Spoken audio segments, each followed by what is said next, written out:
बड़ी खबर आ रही है गुजरात के अहमदाबाद से, जहां प्लेन क्रैश हुआ है। बताया जा रहा है एयर इंडिया का ये प्लेन है। ये प्लेन लंदन जा रहा था, जो कि टेक ऑफ के तुरंत ही बाद क्रैश हो गया और इस क्रैश की वजह से विमान के परखचे उड़ गए। 242 यात्री इस विमान में सवार थे। सभी यात्रियों की मौत की आशंका जताई जा रही है। इस वक्त राहत और बचाव कार्य जारी है। बड़ी खबर गुजरात के अहमदाबाद से, जहां गुरुवार की दोपहर एयर इंडिया के पैसेंजर विमान बोइंग ड्रीमलाइन 787 क्रैश हुआ है, जिसकी तस्वीरें सामने आई। अहमदाबाद के मेघानी नगर इलाके में आग की बड़ी बड़ी लपटें देखी गई। वहीं काले धुएं का गुबार दूर से ही देखा जा सकता है। इस विमान में 242 यात्री सवार थे। सभी की मौत की आशंका जताई जा रही है।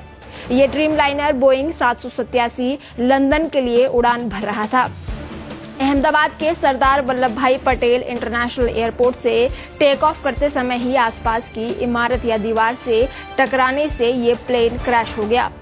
शुरुआती जानकारी के अनुसार सरदार वल्लभ भाई पटेल इंटरनेशनल एयरपोर्ट में ये दर्दनाक हादसा हुआ है।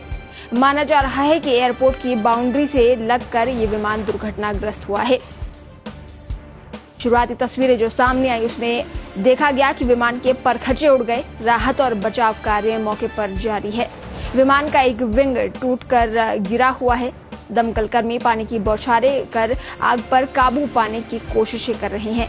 फिलहाल आग पर कुछ हद तक काबू पा लिया गया है। विमान एयरपोर्ट से टेक ऑफ कर रहा था जब ये हादसा हुआ। चारों तरफ अफरा तफरी का माहौल है। लोग इस भयावह हादसे को देखकर भयभीत हैं और इधर उधर भाग रहे हैं। विमान पूरी तरह से क्षतिग्रस्त हो गया है। विमान का अधिकांश हिस्सा जलकर खाक हो चुका है। विमान जिस बिल्डिंग से लगकर गिरा है वो भी क्षतिग्रस्त हुई है। एयरपोर्ट के पास ही सिविल अस्पताल है, जहां के सभी डॉक्टर्स की छुट्टी कैंसिल कर दी गई है। अभी तक की जानकारी के मुताबिक अहमदाबाद से टेक ऑफ हुआ ये विमान लंदन की ओर जा रहा था और इसी दौरान ये विमान क्रैश हो गया। विमान में 242 यात्री सवार थे और सभी यात्रियों की मौत की आशंका जताई जा रही है।